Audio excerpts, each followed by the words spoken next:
శాసన మండలిలో హోంమంత్రి వంగలపూడి అనిత వైసీపీ ఎమ్మెల్సీ కళ్యాణిపై ఫైర్ అయ్యారు. ప్రభుత్వ ఉద్యోగుల సమస్యలపై వైసీపీ ఎమ్మెల్సీ కళ్యాణి చేసిన వ్యాఖ్యలకు అనిత కౌంటర్ ఇచ్చారు. గత ప్రభుత్వంలో చిరుద్యోగుల స్థాయి నుంచి ఐఏఎస్, ఐపీఎస్ స్థాయి వారి వరకు జీతాలే సరిగా ఇవ్వలేని దుస్థితి ఉండేదన్నారు. టీఏ, డీఏ, సరెండర్ లీవ్లు, ఐఆర్, ఇంక్రిమెంట్లు, పీఆర్సీలు ఏవీ ఇవ్వక ప్రభుత్వ ఉద్యోగులు నరక యాతన అనుభవించారని అన్నారు. గత 5 ఏళ్ల ప్రభుత్వ పాలన అల్లకల్లోలం గురించి వదిలేసి 5 నెలల ప్రభుత్వంపై విమర్శలు చేస్తారా అంటూ కౌంటర్ ఇచ్చారు. నుంచి ఐపీఎస్, ఐఏఎస్ ఆఫీసర్ వరకు ఎవరికి కూడా డిఏలు కానీ, టీఏలు కానీ, ఇంక్రిమెంట్లు కానీ, పీఆర్సీలు కానీ ఏమీ లేవు అధ్యక్ష.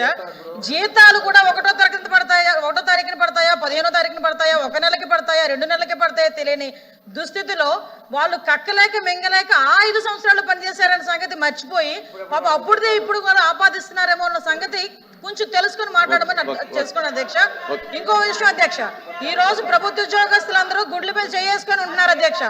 ఎందుకనంటే నేను అధ్యక్ష నాకు అవకాశం ఇచ్చారు, తను మాట్లాడారు, నేను మధ్యలో మీకు అడిగాను, మీరు నాకు అవకాశం ఇచ్చారు.